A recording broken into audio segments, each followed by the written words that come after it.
we study the seerah of our Prophet ﷺ and the advent of Islam among Sahaba, it seems as if Islam at that time was more simple in terms of studying and applying it. The preceding scholars, rahmatullah alayhim, provide us with such vast resources to studying the deen. Why does it seem that the practice of Islam of our Prophet's time was so much simpler than the exponentially deep resources we must use today and study Islamic practice? It's a really good question. For common people, you're students of knowledge. For common people, Islam should be very simple. For Aqidah, if you really understand ikhlas, that should be enough. قُلْ هُوَ اللَّهُ أَحَدٌ Allahu Samad, Lam Yalid wa Lam Yulad, wa Lam Yakul Lahu Kufuwan Ahad. That, our mutakallimun say that negates the 8 types of kufr. There's 8 types of kufr. The Qul Huwa Allahu Ahad, it negates ta'addudiyya and inqisam, that God is more than one or that He's composite. You know, that He has parts. And then Allahu Samad, that negates naqs and aib. It negates deficiency and defect. Lam yalid wa lam yulad, that negates illa and ma'luliyah. It negates cause and effect. God is not the cause of anything in a causative sense. He creates things, but there's not a cause and effect relationship. Because with cause and effect, they have to be related. Right? In other words, when you cause something to happen, there's a relationship between the thing affected and the cause. With Allah, there's no causal relationship. He's transcendent in that way. Like if I make that sound, I have to have, there's a causal relationship that connects me with the creation. Allah has no causal connection in that way. But He brought everything into existence. خَالِقُ كُلِّ شَيْءٍ. خَالِقُ كُلِّ شَيْءٍ. So that negates illa and ma'luliyah. And then وَلَمْ يَكُنْ لَهُ كُفُوًا أَحَدٌ. It negates shabih wa nadhir. It negates any likeness or opposite. And so those are the 8 points. If you understand those really well, that will suffice to get to Jannah. And obviously you have to know the prophets are all true, and so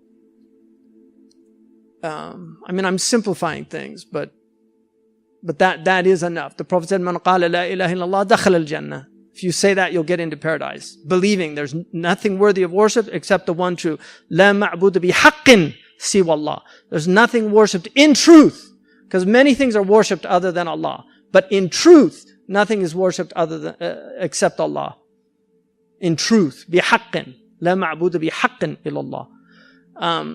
And then the akhlaq of the Prophet is not difficult. Be good to people, speak truthfully, don't steal, don't lie, don't cheat. 10 commandments. تعالوا أتلوا ما حرم ربكم عليكم. Right? قل تعالوا أتلوا ما حرم ربكم عليكم. Come and let me tell you what your Prophet your Lord prohibited from you to do. ألا تشركوا به شيئا. Right? وبالوالدين إحسانا. ولا تقتلوا أولادكم من إملاق. نحن نرزقكم وإياهم. ولا تقربوا الزنا ولا تقربوا الفواحش ما ظهر منها وما بطن. ولا تقتلوا النفس التي حرم الله إلا بالحق. Right? ذلك وصاكم به لعلكم تعقلون.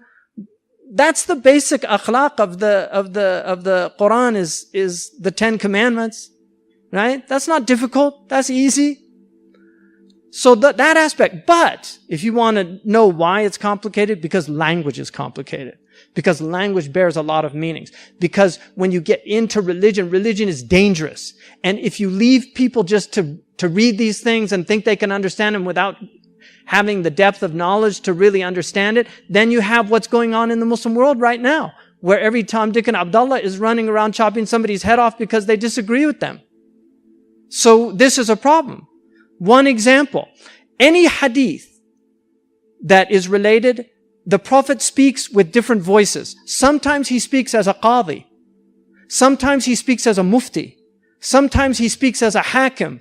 Sometimes he speaks as a nasih, giving advice. The mufti, the mujtahid has to differentiate. One example of that.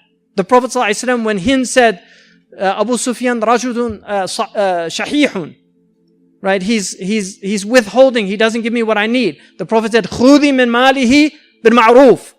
Take from his wealth bil ma'roof. Take from his wealth what's a custom of your socioeconomic status amongst the Quraysh. I mean, these are all implied.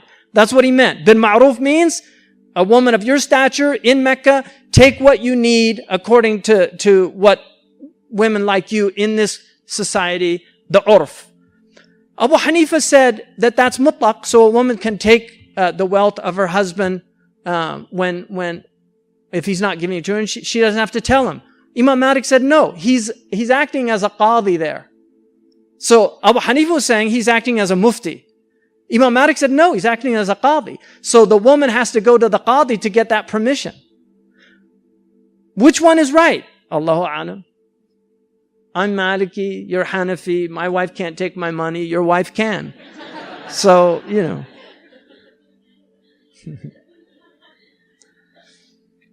I just hand her the money, she does it all. Subhanaka Allahumma bihamdika ashhadu an la ilaha illa anta astaghfiruka wa atubu ilayk. So that is why Islam is not an easy religion. Like all religions, the Quran has many, many meanings. Arabic is a very vast language. The Prophet spoke in Arabic. His words bear a lot of different meanings. And that's why you have to study, you have to master. If you're going to be a mujtahid, if you're just going to be an abid and practice Islam, it's very simple. And you can learn it very quickly. I guarantee you could learn your religion well as an adult in 3 or 4 months if you were serious. All you need to practice your religion, you could learn it in a couple of months. Really. Maybe even less if you really worked and learned quickly. So it is simple at that level. But if you want to give fatwa, if you want to have ijtihad, no. Even amongst the Sahaba, only a handful of them gave fatwa. They were brilliant men living with the Prophet. The fatwas were, Abu Hurairah, with all his knowledge, rarely gave fatwa. And Aisha faulted him in some of his opinions. She said he's wrong about that. Prophet didn't mean that. Aisha is one of the most important sources because she was a genius. I mean, she was mulhama. Allah gave her gifts and she was the Prophet's wife and she's our mother, but she was brilliant. So, but you can see they differed. Sahaba differed.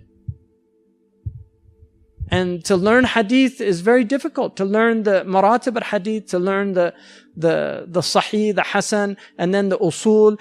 Imam Malik has istihsan, he has musalih al-mursala, he has sadd al-dharaya. Imam Shafi'i doesn't have those. Abu Hanifa has istislah, but not to the level of Imam Malik. So they differ in their usul. The usul are different, and Islam bears all those meanings. And that's why you have to have a lot of knowledge. Arabic is hard. Most people don't know Arabic anymore. Arabs don't know Arabic anymore. I mean, they know Darija or Amiya, but to study Arabic is very difficult. You know, I mean, if you ask Arab like Laynalu Ahdi al-Zalimin, you know, what does that mean? Why is it that way? What's Zalimin? Because one would think it would say La yanalu ahdi al-Zalimun, right?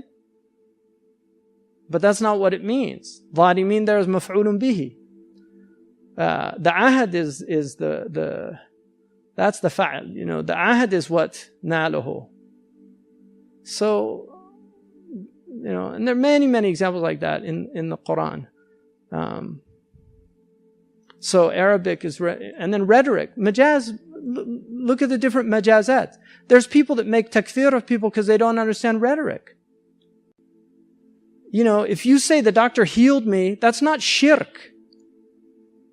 That's a type of majaz. It's called majaz mursal.